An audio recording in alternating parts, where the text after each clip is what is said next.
Facebook, Instagram. I also have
It is my honor to introduce the fierce, fabulous, and unstoppable Carmisha Superville, founder of EBK Events. The annual Fierce, Fabulous, Unstoppable Conference was created and developed by Miss Carmisha Superville, founder of EBK Events. Miss Superville attended Lehman College and received a bachelor degree in business administration and later pursued a master in urban policy. She knew fully that she wanted to make a difference in her community at large. While working on huge community programs, she began to admire the world of event planning and thereafter began planning and organizing strategic, empowering events. As a catalyst for change, Ms. Superville sought ways to improve meaningful relationships amongst women and her male allies. Through smaller networking events, she was successful in creating a dynamic space designed especially for women of color and diverse male groups of men. Past guests to grace her events included Miss America, celebrity chef Wenford Patrick, rap star and entrepreneur Fat Joe, lean back, media raven Randy Smith, and others, while providing support for others, creating jobs and mentorship opportunities. Most recently, EBK Events and MWBE Certified Business won their first contract with the Department of Environmental Protection. Give a round of applause for that. And personally, I cannot finish this introduction without saying that Carmisha Superville has touched my life. I met her in the world of financial services, an underoccupied place in this world. And when I met her, it was a rainy day, it was last minute, and her energy made me feel like there was sunshine outside. And let me tell you, for her to host this for the 5th year means she wants to make a difference. It means she's speaking from the heart. It's because she knows there's an underserved community at large that needs help. And the work starts here with her mission today, and it continues with you. So thank you, Carmisha, for making this happen today. Without further ado, Ms. Carmisha Superville. I'm Desiree, pretty excited to moderate the conference.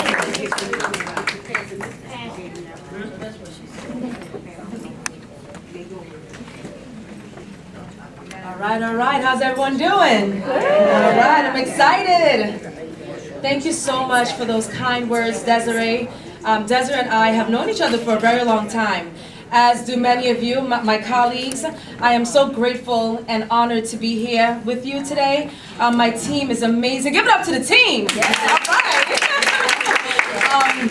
This has been such an interesting journey. So 5 years in that we've been planning these grassroots community meetings, right? How can we create a space for multicultural women, because the room is vast, right? The room is diverse, and how can we create that space and be organic, right? And really show up. So I'm very pleased and honored to spend and share this day with you, the 5th annual Fierce, Fabulous, Unstoppable. Yes! Yes. Why did I choose that name? Well, here's the thing. Because women and men, hold up now. We got our men partners. Yes. We are fierce. We are fierce when we wake up every morning and we go out and we face the world. We are fabulous because though we have adversities, we still overcome. Right? And unstoppable. Come on now. We had the first African American president. Hello. We're unstoppable as a nation. Right? So that's the reason why I chose that name, and I walk in that vein. Being a grassroots event planner and planning strategic events throughout the community, it takes a certain skill set, right? And I'm very, very grateful for the space I'm in. We were able to win our first city contract last year with Department of Environmental Protection as an MWBE. And of course, we're going to have a few political figures coming later. So there are room for us, and we created those rooms, right? We created those opportunities and was able to bless others. So we are grateful. I am so humble. We have a full day. I know some of you might be a little bit parched. You can have some refreshments. And again, we're going to have a great time. Amazing panel. And let's jump right into the first panel. The first panel is with Eden Lifestyle. Eden Lifestyle is an amazing medical missionary group. They provide a very innovative perspective on health. And of course, we know that health, or your health, is your wealth, right, Ariana? Yes. Yeah, we know that. So they're going to do a dynamic presentation, and that's going to lead into a panel discussion. And of course, we will proceed with other aspects to the day. Thank you for coming out. Let's have an amazing time, and let's be fast. Thank you.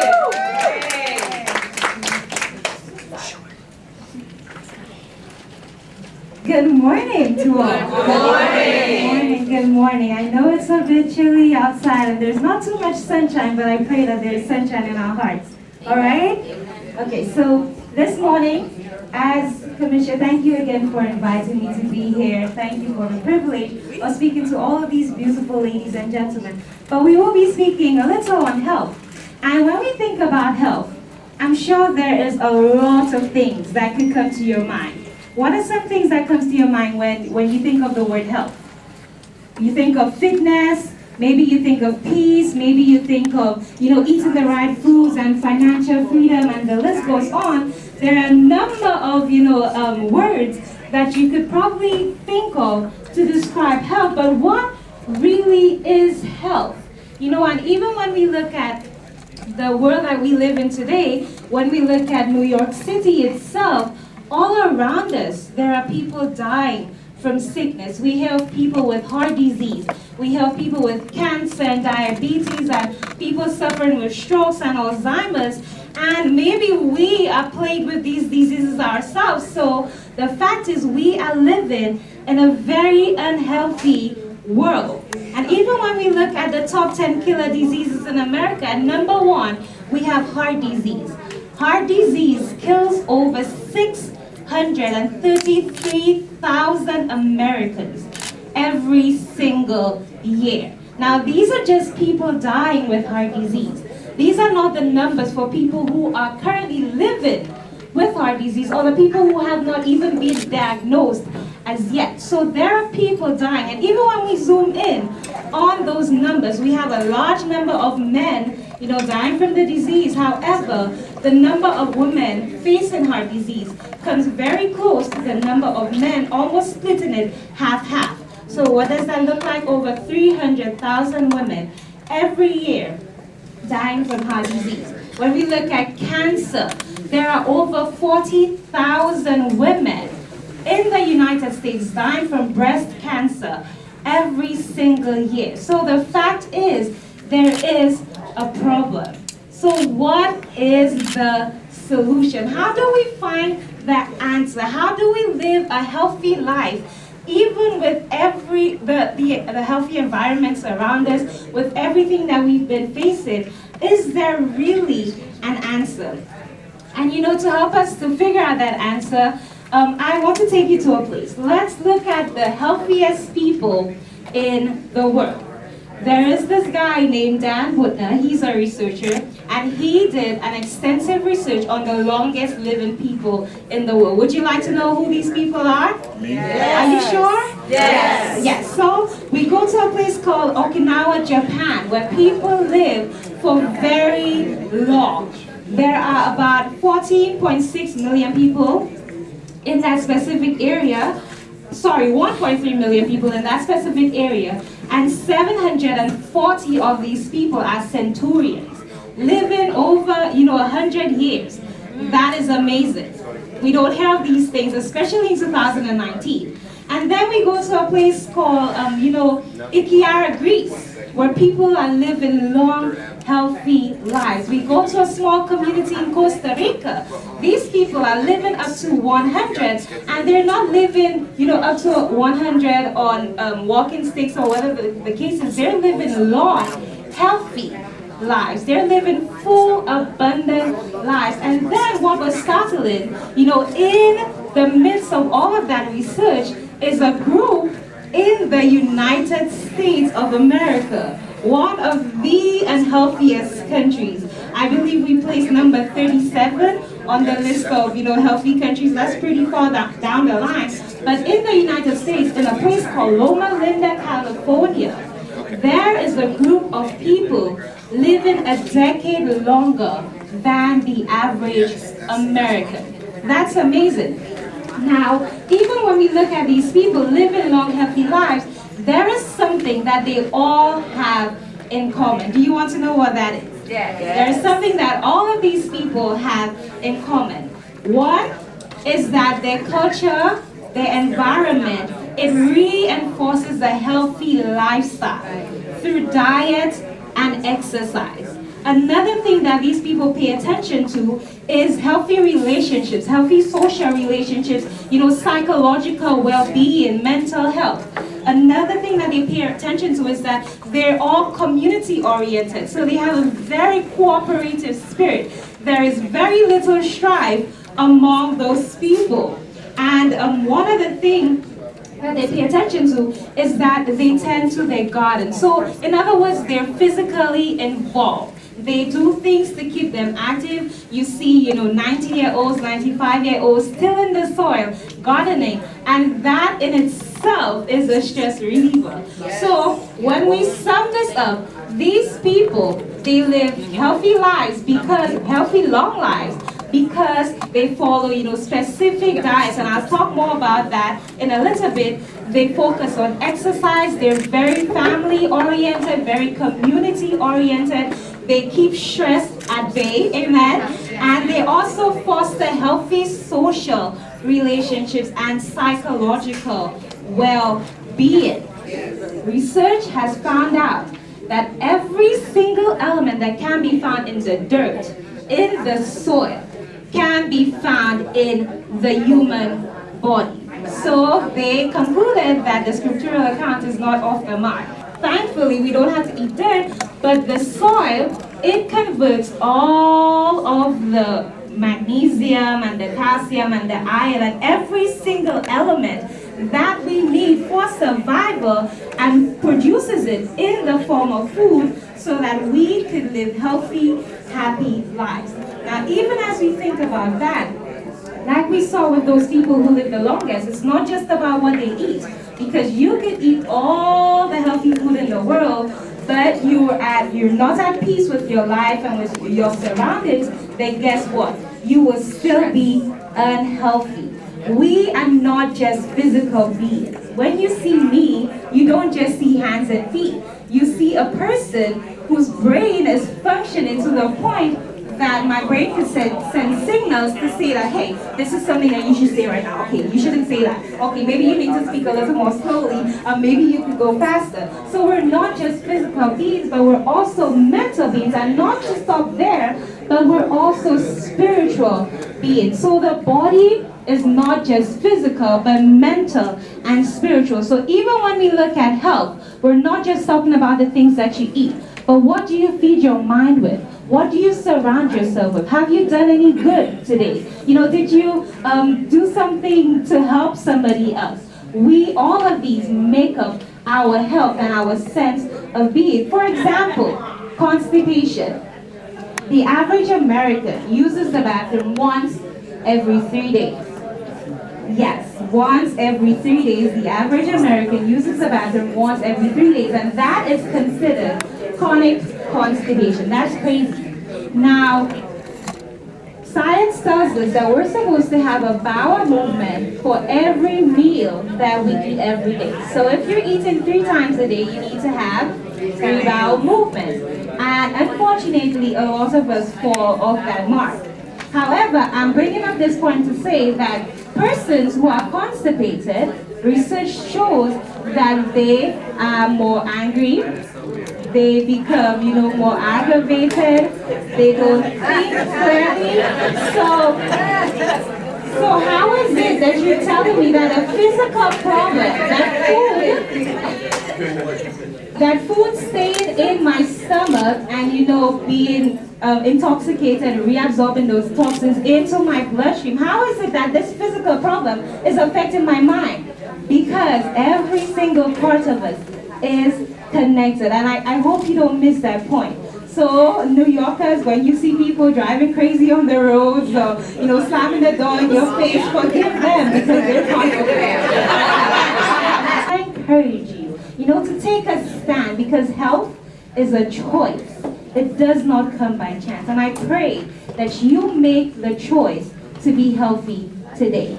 And even as I close, if you do want to know how to get started on a healthy lifestyle, you can go to the Eden Lifestyle table and sign up. I will send you a free ebook, a quick start guide on how to live, how to get started on your healthy lifestyle. So be sure to sign up with your email address so you can get that free ebook in your email. So thank you so much for your time. And remember, health is what? A choice.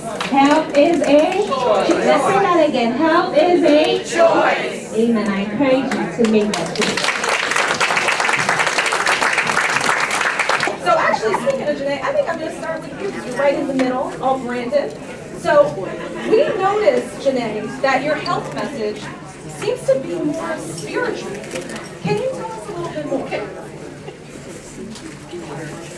Yes. So, as I said in my presentation, we're not just physical beings. We're mental and spiritual beings. And not only that, but even when we speak about making lifestyle changes, a lot of the times it's hard to make lifestyle changes. We start, we fail, we try again, we fail again, and we keep failing and failing and failing. So we don't realize that we do need some extra strength, a power that is higher than ourselves to motivate us. First of all, to make changes, and also to realize that these bodies, they're valuable. That we were fearfully and wonderfully made, that we're not just happenstance, but we were specifically put here on this earth, to be healthy and to live an abundant life. So this is the reason that it's, not just focusing on what you eat and how you exercise, but also on a divine power that can help us to actually make those changes and live healthier lives. What are some tips for those dealing with depression? And can you tell us have you had any specific stories, like any positive outcomes from that? Yes, so like I was saying, everybody's hand in the room should be used. This is something that everybody is touched by in their life, in this country especially, it seems. And there are oftentimes life circumstances that lead people to be in a situation that is something that is discontent within our soul. So it might be the way that we are living is not in line with our true inner selves, and what that can cause a lot of times is an imbalance. So whether that's an imbalance that is something that you feel spiritually, or an imbalance that's actually created by the chemicals in your brain, and that's what can lead to somebody struggling with depression. I deal with this a lot with the clients that I speak with and just people that I relate to in the world. Everybody, again, like I said, is probably touched by somebody that they know or they've dealt with this themselves. And the thing that I like people to understand is I do transformational life coaching, and so I explain to people that the way that you see a person on their best day is not showing all of the struggles that they've come from. It doesn't show all of the life experiences that have led to that beautiful day. And so for someone struggling with depression, what I like them to understand is that every day isn't going to be the day that you wake up and feel the best. And if you have a day that you're waking up and you're feeling like you're struggling under that pressure of the world, really, to know that there are certain skills and strategies that you can utilize to make it through that day, even if you're not feeling your best, knowing that you can lead yourself to a better outcome tomorrow. So just because today is a day that you wake up and you're like, man, I'm really struggling with this today, or you have a family member that you're really trying to help with, talking to somebody, you know, understanding that this can be a day that you might be struggling, but that there's a longer journey that you're really working through, and always talking to somebody is the thing that I recommend for people. Support teams make all the difference. Absolutely. Yep. There is no limit to what we as women can achieve, and I want you to remember that. And I want the men in the room to remember, we need you. We need your support. No. To diminish stress or strain muscles. Can you give us a few tips on that? Sure. So pretty much to summarize all of this, whatever the ladies mentioned before, nutrition is important, drinking water, thinking positively, your spirituality, the way you think, and the way you surround yourself with people. So that's pretty much the most important part, because you're affected by people that you surround yourself with. So if you do have a positive environment, then positive things do happen in life. So nutrition is very important also, because nutrition is a work within. So what you eat is what you think, because that's our second brain. It's very well connected. That would be probably second tip. And the third tip, move. If you cannot be in the gym for 45, 60 minutes, a lot of people think that they have to spend an hour in the gym. You don't have to. If you make some small changes of 20 minutes, 5 days a week, perfectly fine. That all goes. And myofascial release. So myofascial release is a release on the muscle where you can release a lot of tensions and stress. And also hurt, which is called stretch therapy, which is what I do. You might experience, I believe, in your body. So that should be summarized. How to feel better, how to feel less anxious, less stressed. And think of it as a tree. So my logo is actually a tree. When I started the business, I didn't know what logo to use. So the tree represents you. Come from the root, how you nourish your body, the water that you drink, the food that you eat, and then upwards. Those are your thoughts. Those are your mental, emotional state of being. So think of you as a tree and grow every day within. I love that. Thank you. We are very excited to have our signature speaker here today, Eliza Freud. Welcome, Miss Eliza Freud, to the stage.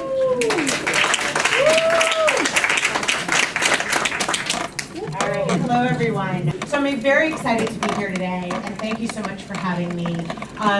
As you just heard, I run a company called She Speaks, and really we started about 10 years ago, and we started with one mission, which was to help amplify women's voices. There was a specific problem where it relates to women and how we are able to master our finances. And what they were finding was that women, as women, we don't really feel empowered. No one really kind of gives us a course on how do you deal with your finances. And so we said, well, why don't we have 250,000 members, as you heard a few minutes ago. And we said, let us ask our community to see what they think, because we think of our women as awesome, women from all across the country. By the way, if you have not joined, you are welcome to join. She Speaks. We do a lot of research and product trials, so we send products out for people to try and give us their honest feedback. So we decided to go out to our community and ask them. And what we found was that women said, look, I understand that taking care of my finances is important, but of all the things that I have to worry about in my life, that is just the thing that always gets pushed to the bottom. And I don't really know where to start. So we decided to partner with Prudential and try to help educate women a little bit more about what are some of the very concrete things that we need to know and that we can do to ensure having a little bit more financial flexibility and having a little bit more comfort with our finances. Are you planning for retirement? The excuses that we all give, I don't have enough money. I don't think I have enough money. Why would I even think about saving for retirement? I have children that have to still be taken care of, potentially even paying for them to go to college maybe. That's why I can't save. How people are feeling about their retirement. One, I'm freaking out and I have no plan. Where's the hippie commune? I have a plan, but I'm afraid it won't be enough. I'm looking for my golden girls. I'm on top of my finances and feel totally prepared. Retirement, I'm coming for you. This is information that we put together working with Prudential. The first thing, and you heard this I think in the video, is that women live longer. We live longer than men. And you think, oh, that's awesome, we live longer, that's great. And by the way, as a population in the United States, we are all living longer. So not only are women, not only do we live 5 to 6 years longer than men, but now we live an average couple right now, if you're a man and a woman, and I guess it could be women and women or any couple, there is a 50% chance that one of you will live to over the age of 90. If you are living now and alive, and by the way, if our children, or my children at least, my children are, I guess, they're 10 and 14, they will have a 50% chance that when they get married at some point, they will have a 50% chance that one of them will live over the age of 100. That's how things are going. We're living longer, medicine is better, so we are just living longer lives, and that's a great thing, but the downside is that a lot of us are not prepared for that. We just don't necessarily have enough money. This is just a quick little diagram that shows how your expenses work in thinking about retirement planning. So you have your essential expenses, things like housing, clothing, food, healthcare, transportation, and then discretionary things like if you decide to eat out or any kind of entertainment or any kind of travel. So what they usually say you should do is have your guaranteed sources of income, whether that's a pension, Social Security, or annuities, be the things that cover your essential expenses. And then other sources of income, like if you have a mutual fund, stocks, bonds, CDs, any real estate, some people have real estate, that can help cover your discretionary. So it's just a way, a framework to think about this. I'm happy to share this. So what I'm gonna do is I'm gonna offer, I have these cards that if you fill one out, if you wanna have that free consultation. So thank you very much, I appreciate the time, and hopefully this is some useful information.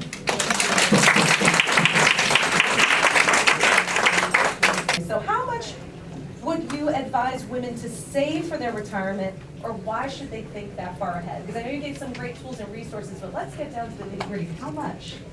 Is there something? Well, the short answer is it's different for everybody, and that's why when we started working with Prudential on this, and that was the first question our community members asked: how much money do I need?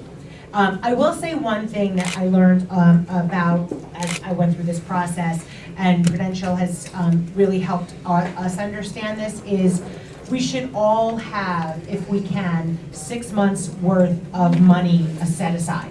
Now, I'm not talking about retirement now, just in general, because people get sick.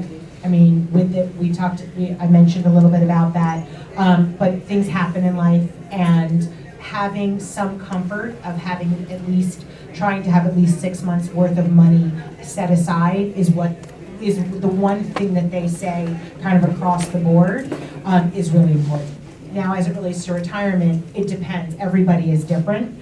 And the thing that I have also learned from them is no amount of money is too small. So, for example, I might say to them, I have all of these other things. I have to pay for all of these other things in any given month.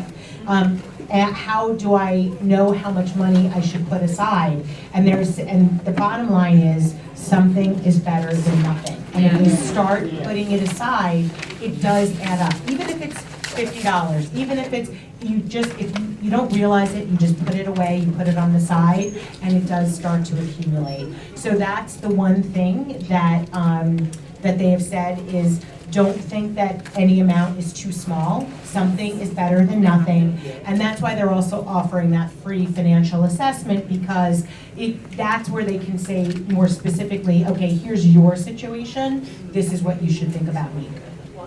Damian Thomas quoted, "The greatest thing money can buy is financial freedom. So I want to get some feedback from Rashad Bilal. He is the founder of Bilal Group LLC. What do you think about that?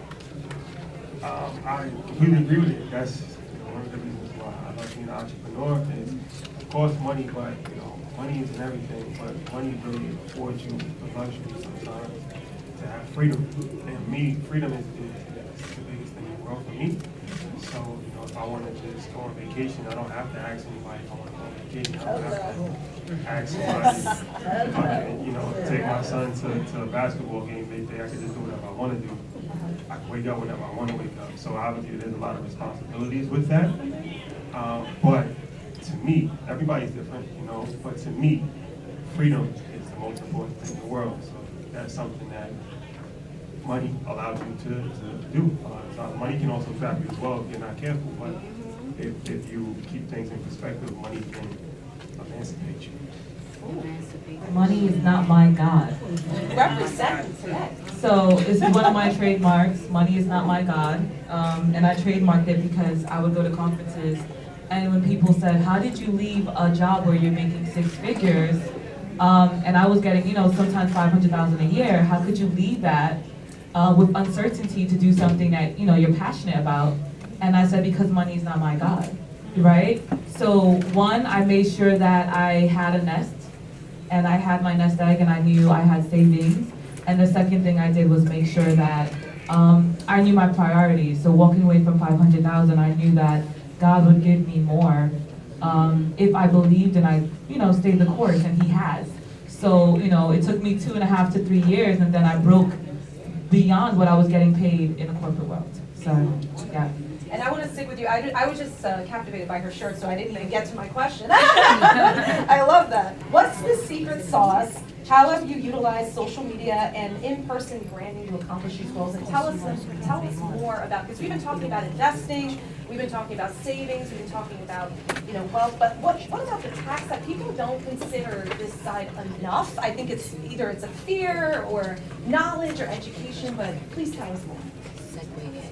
Okay, those were a lot of questions. So I'll start with How you built your business. How I built my Yes, business. that's So just a little bit of background about me. I started out in corporate. I wanted to have my own company. I wanted to service small business owners. I felt that when people know better, they're able to do better. And it's not the fact that people don't have, people don't want to, build busissises and build generational wealth, but you don't know, right? You need someone to maybe walk you through from point A to point Z to just help you get, to that point.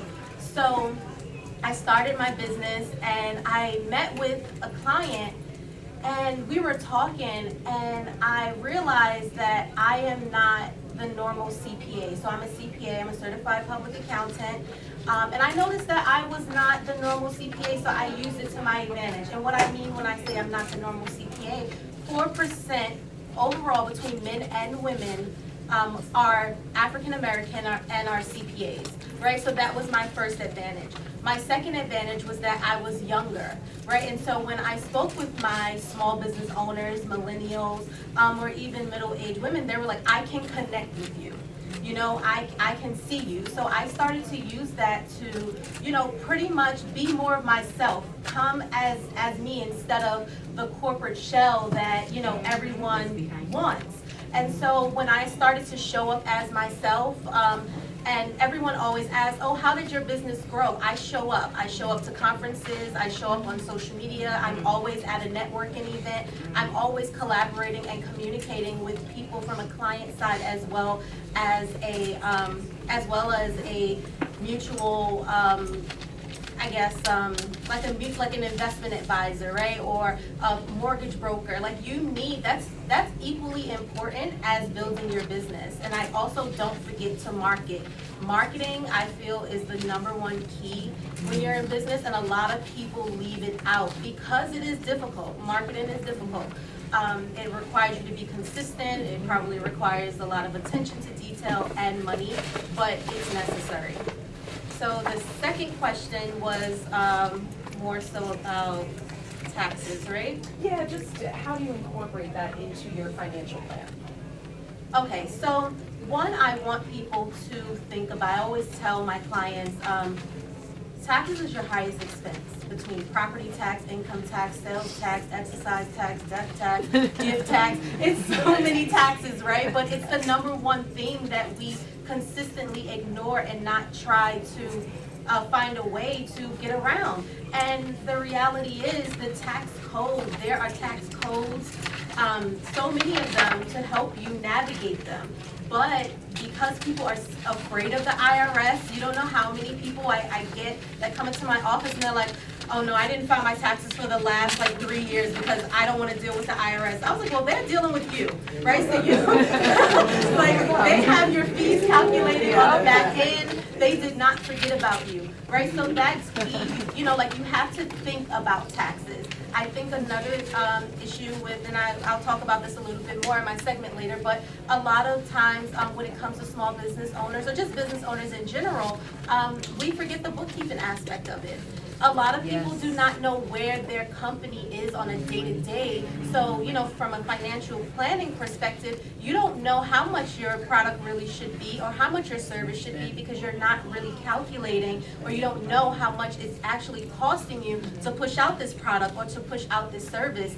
And so, you know, my advice would be make sure that your bookkeeping is tight. Do not forget about, you know, about taxes, because so many, let me not say don't forget about it. No one forgets about it. Do not avoid it. do not avoid taxes. And then I would say hire a team of people. Whatever industry you're in, there's a team that you need. And it's important that you have that team, because that team will come with connections, they'll come with information, and they'll save you a lot more money. You know, in the long run, a lot of people are very afraid of saying, okay, well, I may not want to spend this money, you know, right now, but I see cases upon cases where they start paying thousands of dollars just in mistakes to, you know, not pay a couple $100s up front. So that would be my advice.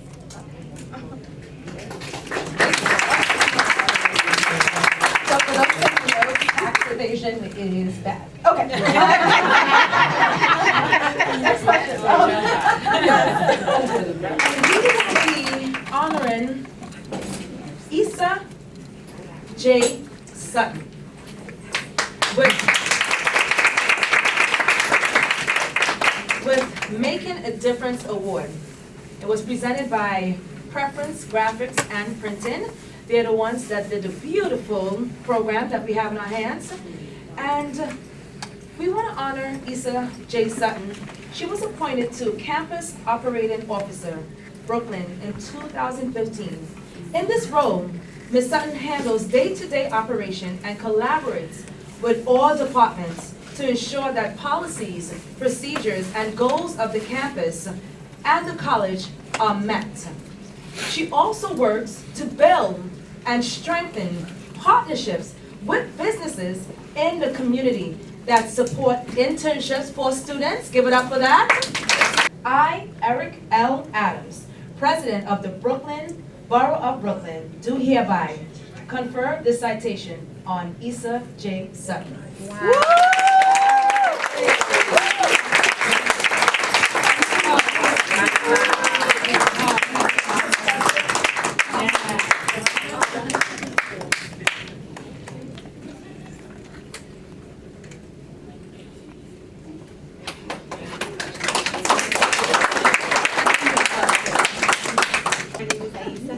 Thank you so much for today. Berkeley College, I work at Berkeley College as the campus operating officer. I've been with Berkeley for a little over 7 years now. Berkeley College has 8 locations. I oversee the Brooklyn location, and although we are one Berkeley, I like to say that the Brooklyn location is the best. So shout out to the Brooklyn staff. So we're literally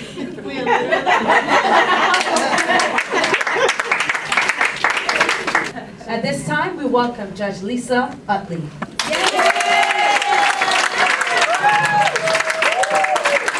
So good afternoon, everyone. Good afternoon. Peace and blessings, because normally on a Sunday morning, a Sunday afternoon, I'm in church giving God the praise and thanking Him for His continuous blessings, because without that, where would I be? So today I'm here sharing and engaging in a conversation with God's creation, the most beautiful women who are fierce and fabulous, and we are unstoppable. Right. I haven't forgotten you because, you know, sometimes they used to say about there's a woman standing beside that man. Well, there's a man standing beside us as well. So I thank you for being here and supporting the wonderful Kamisha in her vision, because her vision, it's been a work in progress, and as I talk to her occasionally and when she was putting this one together, you know, we have to be there together, just be uplifting and just moving each other forward and not attempting to keep one another behind. Yes. So I want to thank you, Kamisha, for inviting me and providing an opportunity for all of us to come together. EBK is fabulous, and Kamisha's vision will continue to grow with the help of all of us who are fierce and fabulous. Great leaders don't set out to be a leader, they set out to make a difference. Kamisha, you set out to make a difference, and I think that you are.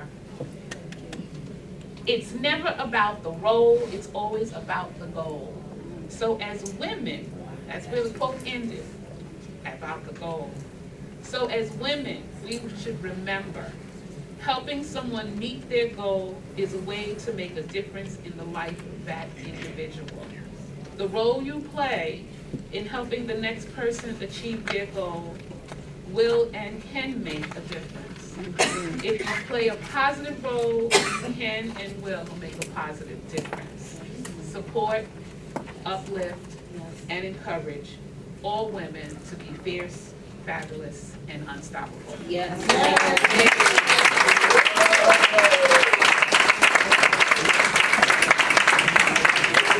I recall speaking to Mr. Adams, and I was like, Mr. Adams, I'm doing this, and I think you guys should support me. And he was always so calm. Kamisha, what do you need?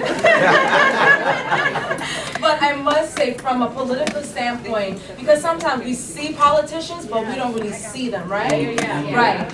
He has always been so consistent, and I so want to thank you for that. So I am very appreciative of you and everyone again that's here today to support us. I'll let you say a few words. Yes, give it up for Mr.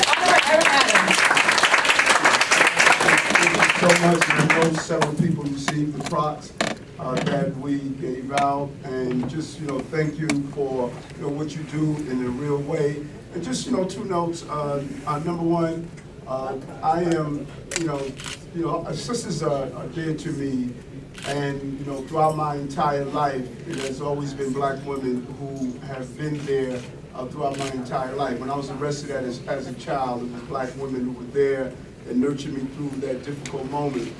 When I was a police officer and they attempted to fire me, the black women filled the courtroom and said, we're going to be with this brother. Sisters used to stop me on the train and just lift me up with prayer. And I wouldn't even know them. They'd place their hands on my shoulders and pray for me, and just allow me to continue to fight. And I'll never forget the day when I was in the midst of 100 blacks in law enforcement who care, and someone pulled up next to my car, called out my name, and shot out the windows of my car. And the next morning, there was around about 40 to 50 black women standing in front of my house. I don't even know how they got my address. But just praying for me. And I'll never forget that, and I'm serious about that. And no matter what I do, I acknowledge the presence of our women. If you come to Borough Hall, you'll see that you see nothing but sisters of color that's running the agency. I pay the women in my office 17% higher than any man. I lead the city. My right hand is a sister, my counsel is a sister, my entire team are women of color, because when you got to learn from Jesus, man. When Jesus up on that cross, he said, listen, go get married.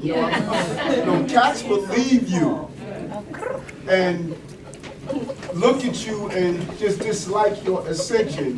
But black women would be there by your side, and I appreciate that in a real way. And as I make this transition to the next step, I tell everybody I'm on a 4-payment plan. I sold my mother into slavery as a child, emotional slavery when I got arrested.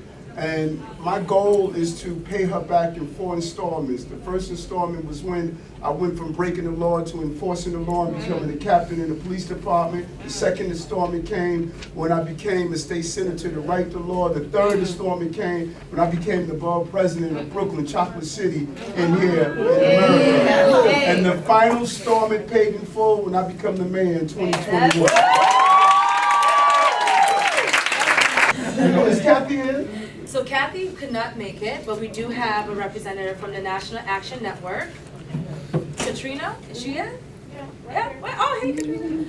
Come on up, Katrina. You know, I know the Sharpton's family so well, and I remember as a cop, I was protecting the family during my off-duty hours. And so on behalf of all Brooklyn, like 2.6 million people, we salute Kathy Sharpton for her exemplary leadership she has shown and for being a dedicated community leader.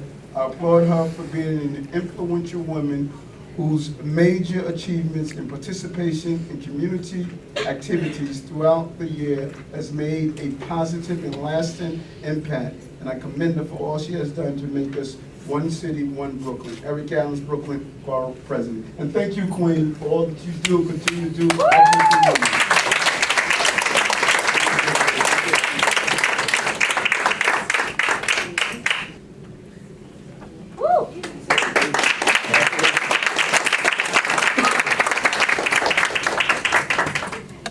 Thank you, everyone, and certainly thank you to Carmisha for honoring Kathy Sharpton for the decades of work she has done within the community. So on behalf of the National Action Network and certainly Ms. George Sharpton, I accept this award in her honor. Thank you so much.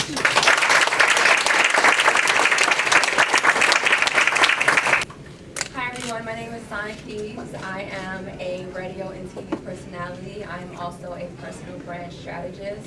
I have a background in fashion and beauty as well as skincare. I've worked for companies such as Maybelline, Estee Lauder, West Point Home, to name a few, in digital marketing and e-com. I've also done a lot of brand ambassadorship for companies such as Sephora, Ralph Lauren, BET, 17 Magazine, and a plethora of other wonderful brands that you know of. And I moved here from Maryland in 2013, and my life has never been the same. So I look forward to just, speaking on personal branding and things of that nature. Amazing. She deserves a round of applause. Hello, everyone. My name is Sandra Garcia Lowry, and I coined myself a marketing strategist as well as a brand elevation strategist. So we have something in common. So this is going to be a great conversation.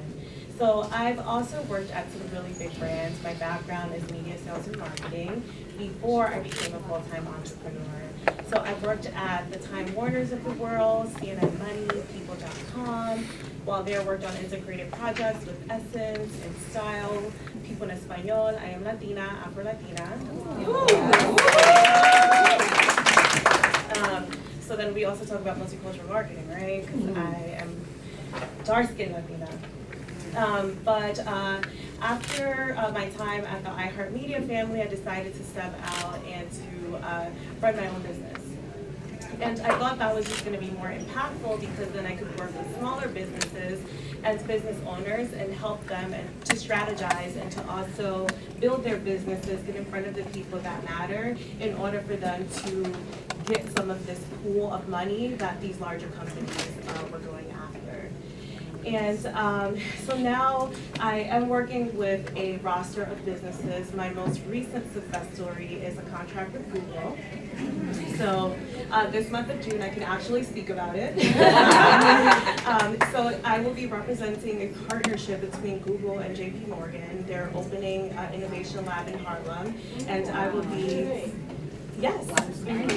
So it's actually opening this week. There will be currency conversations on Saturday the 8th. The ribbon cut will be the 14th, and I'll be hosting a kickoff. Well, I'll be announcing the programming that I'll be leading out of Harlem at the Google Center. So I hope to have a great conversation, but not just that, continue the conversation and then see a lot of your faces in Harlem this summer and beyond. Yes, I will be there. Round of applause for her. How have you leveraged your relationship in the industry, in the entertainment industry? I would say I leverage my relationships by never really being afraid to walk up to anybody. I do not let anyone's stature, title, position, wherever they are, deter me from walking up to them and just say, hi, my name is, because you just never know what that person can do for you, and you never know what you can do for that person. And I believe that I've been in this industry since I was 13 years old as a model in Maryland. And just working in this industry, you get to see the behind the scenes of so many productions, people, businesses, and things like that. And so I believe that just understanding that you allow yourself to be as nervous as you want to be. Like if you want to act like, oh, I'm not good enough or I'm not there yet to walk up to this person, then you're keeping yourself back and you're holding yourself back. And so in this industry and just being put into it at a young age, it allowed me to not be afraid to just walk up to anybody like, hey, because what's the worst they're going to say? No, not today. And then you keep it moving and you go to the next person behind them. And that's basically how I honestly found my way on reality TV. I met a lady and we kept in touch, and she hit me up on Facebook like, hey, I have a reality TV show I think you'll be great for. I came in, they loved me, and the rest is history. Wow. Oh, wow. That's it. What is business-to-business marketing, and why is it important? Why is it imperative? Yeah. So although we're going to speak about B2B, it can also apply to yourself as an individual. So to touch on something that she said earlier, that we're all brands, we all have a name. When someone says, do you know so-and-so? And that initial reaction that people get, they're like, oh yeah, she's from Brooklyn, and I know we went to high school together. That is referring to your brand. So that idea of what people have of you is your brand. And if you're not intentional about what you're building, then people are coming up with whatever. So the first thing I would say is intentionality. So whether it is a business or it is the business of you, because we are all in the business of being.com in 2019, it is a digital world, that you need to be absolutely intentional about what it is that you're putting out there. And intentionality, I would say first knowing, and I don't know if this is it is. It's weird. Knowing who your audience is, whether it's your business audience or your individual personal audience, knowing who your audience is so that you can be intentional about how it is that you're speaking to them, whether it's across platforms or in person.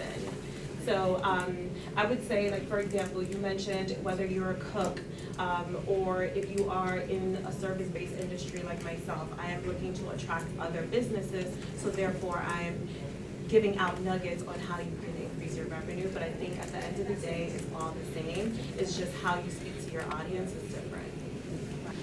Thank you, ladies. Colette B. Smith is also the first African-American female coach of the entire NFL franchise. Wow. Let's give it up for that. Welcome her to the Fierce, Fabulous, Unstoppable Conference. Welcome.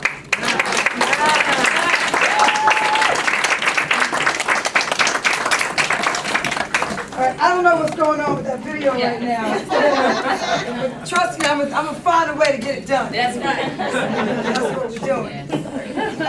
First of all, it's an honor to be here at the Fierce, Fabulous, and Unstoppable. Unstoppable. I believe in being unstoppable. I'm loving Saya. Did I pronounce your name right? Saya? Sana. Going on those groups and social media actually was the reason how I got my position with the New York Jets to be their first coach in franchise history. That league works. Right? I'll tell you that. So a little bit about that. I started in football at the age of 42 years old. right? So I played pro football for a women's team called the New York Sharks, and I proudly have them tattooed on my body because they fulfilled my mind and my inner strength. So I started playing football when I was 42, and I didn't think I was going to make the team. How old are you? 40, right?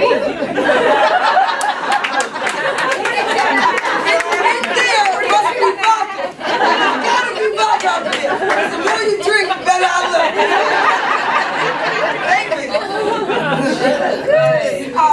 So at 42, I started playing pro football, and I remember I was literally sitting on my couch, smoking a Newport, drinking a 40 ounce. It was cold too.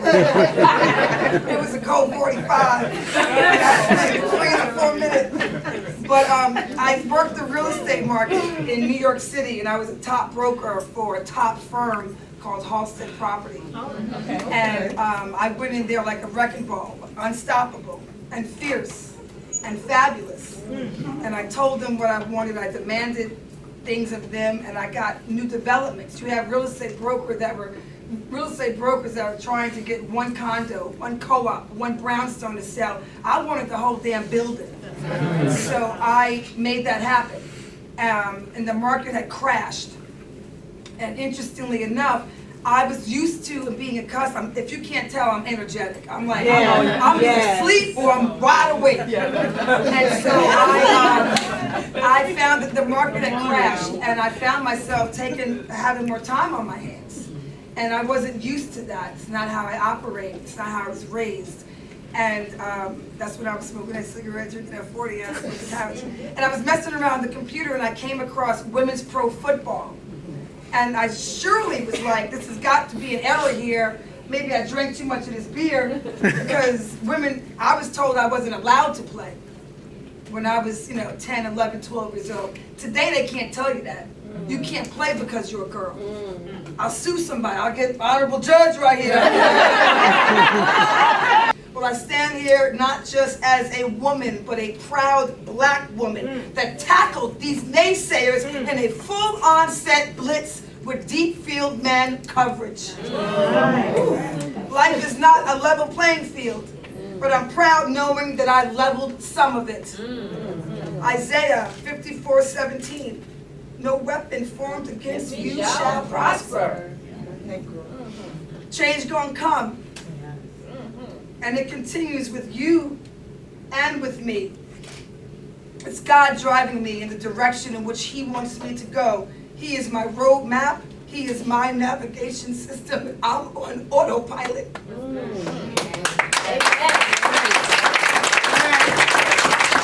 My living shall not be in vain. That's right. And you all here today, your living shall not be in vain. This is why Carmisha made this happen today. For us to grow, for us to learn from each other, for us to be kind to one another, for us to support each other, for us not to judge each other. I'm a servant warrior. I'll continue doing His work on this earth. He brought me out of my darkness and into my light, and I say with all due respect, when you let your own light shine, others will do the same. So I want to just leave you with a couple phrases. Make tomorrow better today. Make tomorrow better today. It ain't over. It's the start of the second half. It's the start of the second half. New half, baby. Believe in you. Thank you very much.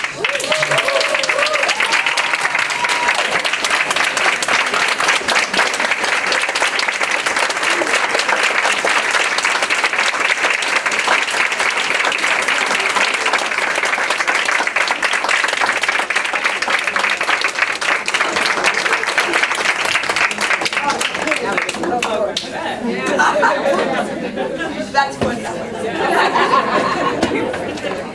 Thank you. Thank you so much. Good evening, everyone. How are you? Good evening.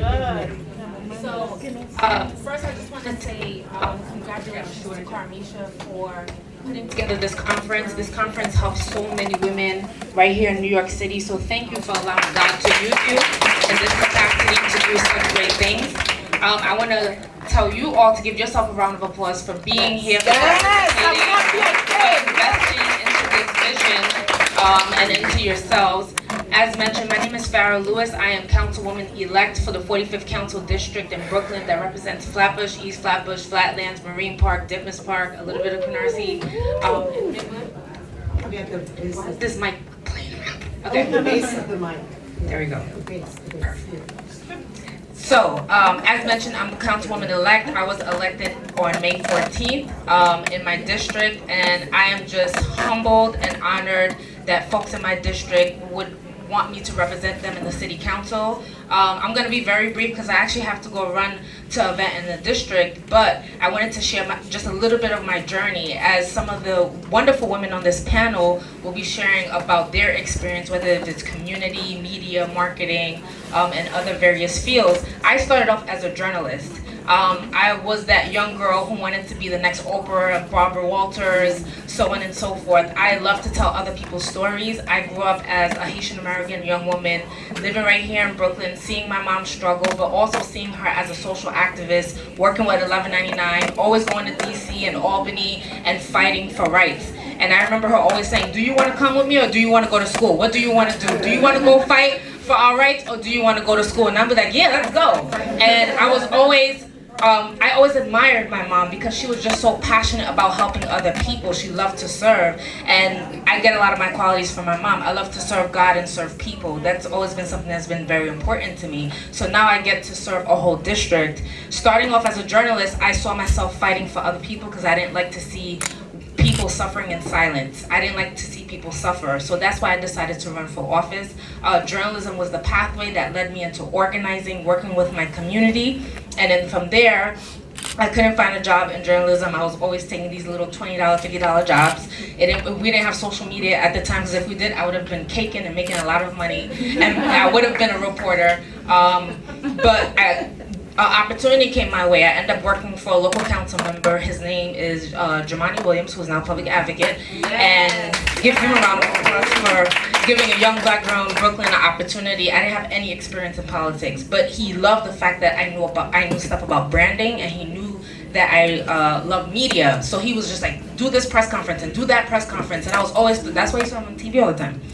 I always knew how to do that. And then I just became really passionate about it, and then eventually, worked my way up the ladder in politics and ended up running for office when the seat became available. And I believe that God called me for such time as this, to run for the seat, to represent my district, to represent the people, and I'm fully committed to serving the people in my district. I don't know what the journey lies ahead, but what I do know is I'm at the right place at the right time to do the things that I'm doing. And Colette spoke to my heart. Some of the things that she shared reminded me of myself.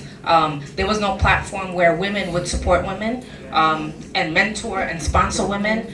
So that's why I decided, you know what, I'm going to step in the gap where women wouldn't be supporting women. I did that. If Carmisha approached me for something, I tried to the best of my ability to help her, or any other women that approach me. I always want to stand in the gap because I remember I didn't have it.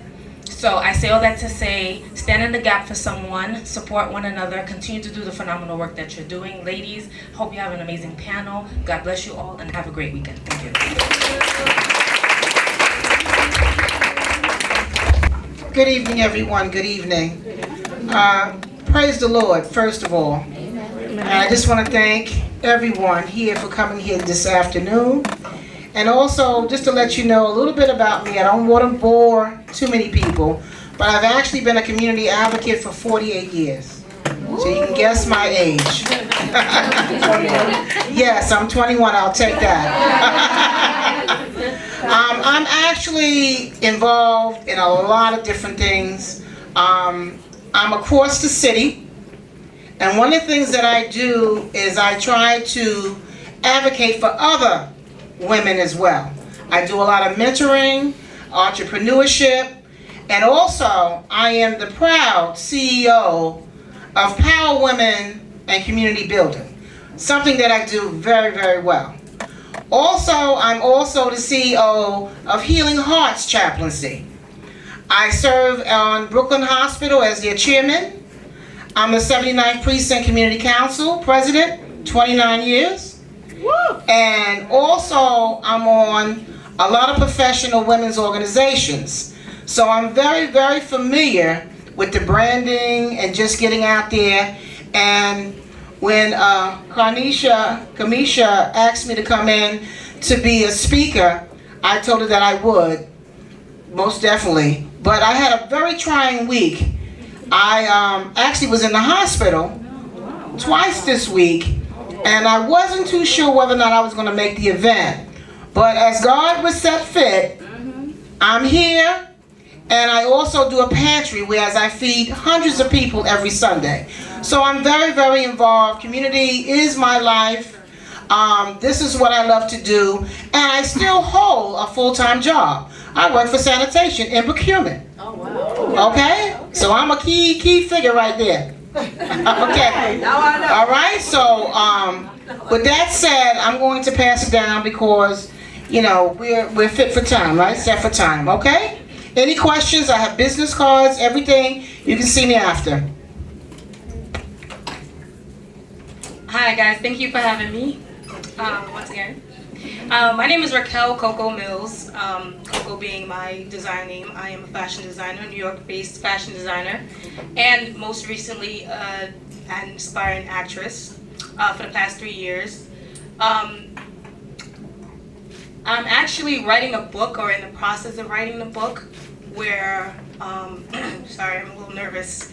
It's called Becoming a Woman, The Basics, and it's basically touching on everything from hygiene to basically dealing with our emotional health, mental health, and everything like that. And it's geared towards foster children, because I was a foster kid and I grew up in the system. So, and a lot of girls slip through the cracks, you know, and they're not raised properly. So my book is basically teaching a female what they're supposed to learn from their mom from day one. Because a lot of us don't have our mom, sorry. So yeah, that's what I'm doing as far as like the book.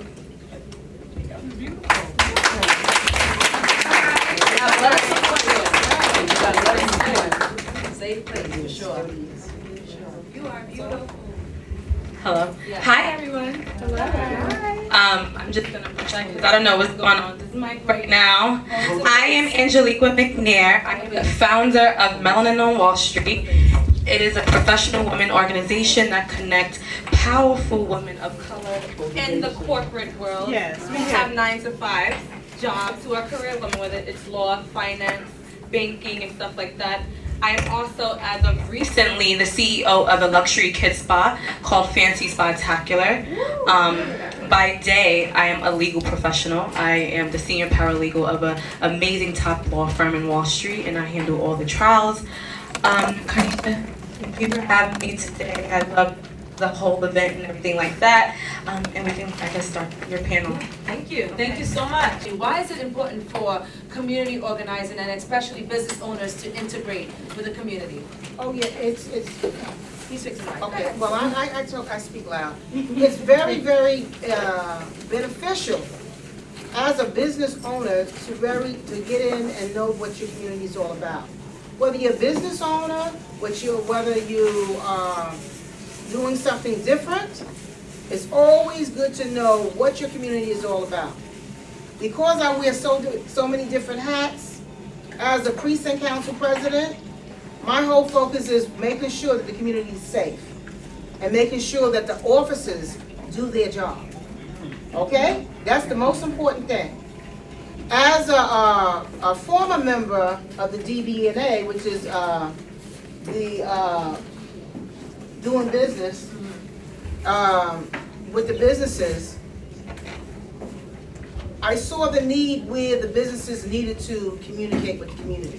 That's how you make your money. That's how you know your community. Okay?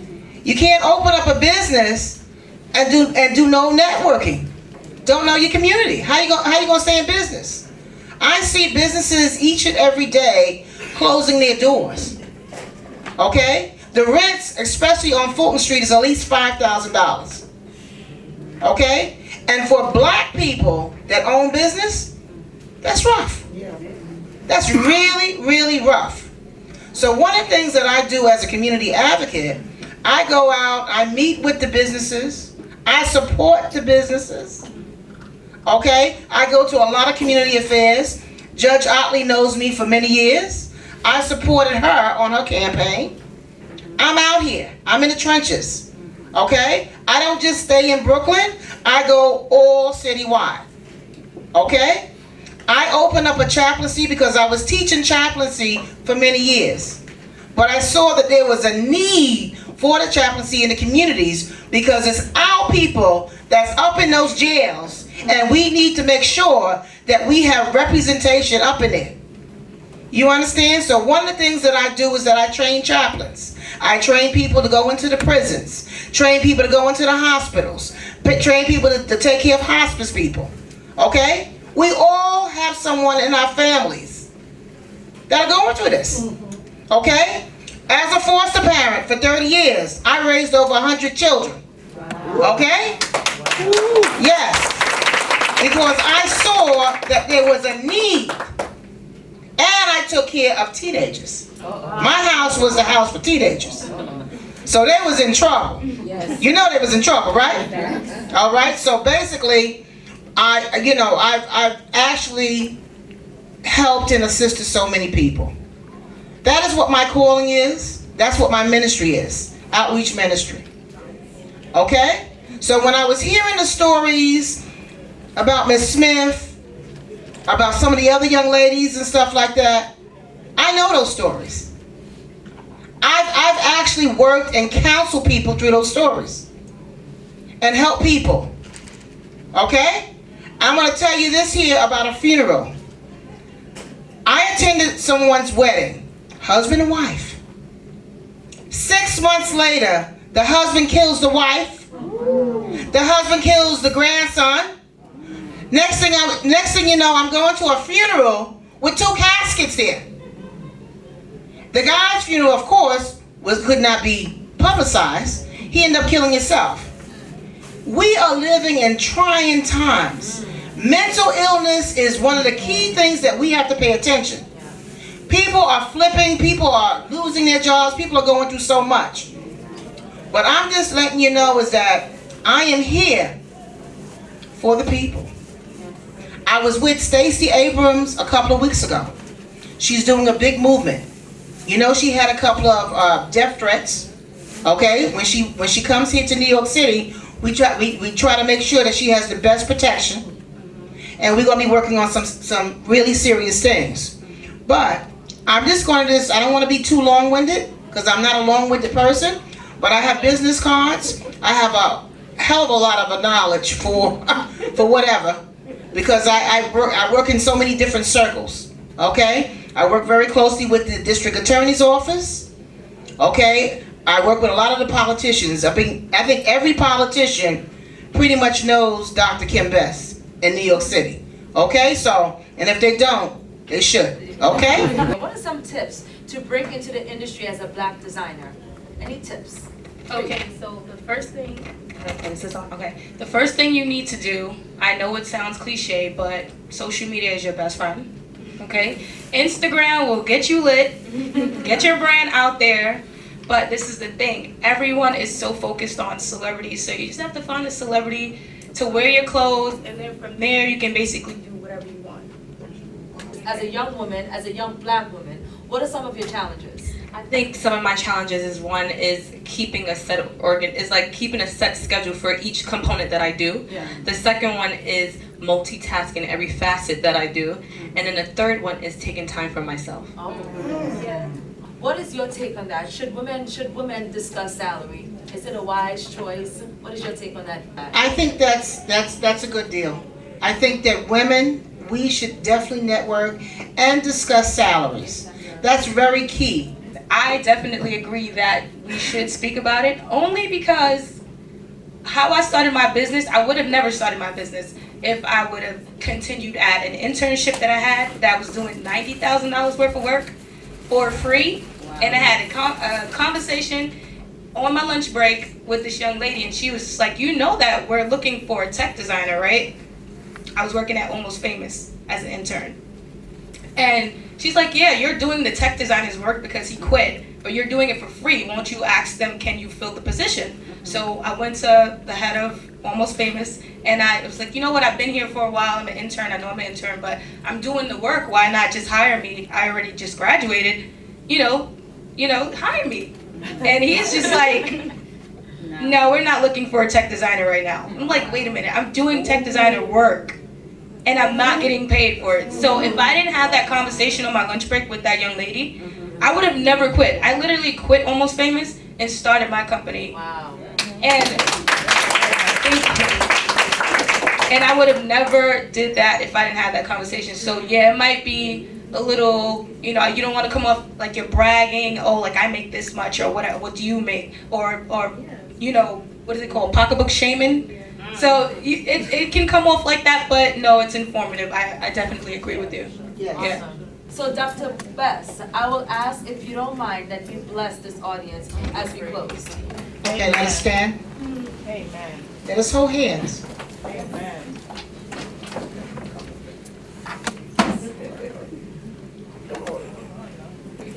Dear Heavenly Father, we give thanks for today. Dear Heavenly Father, bless all those who are here for traveling mercies to their homes. Dear Heavenly Father, we wish many, many more success and events going forward. And dear Lord, we ask this in your favor. Amen. Amen.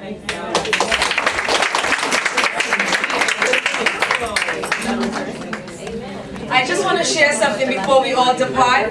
I just want to share something really quick with you all because I feel like we can't share.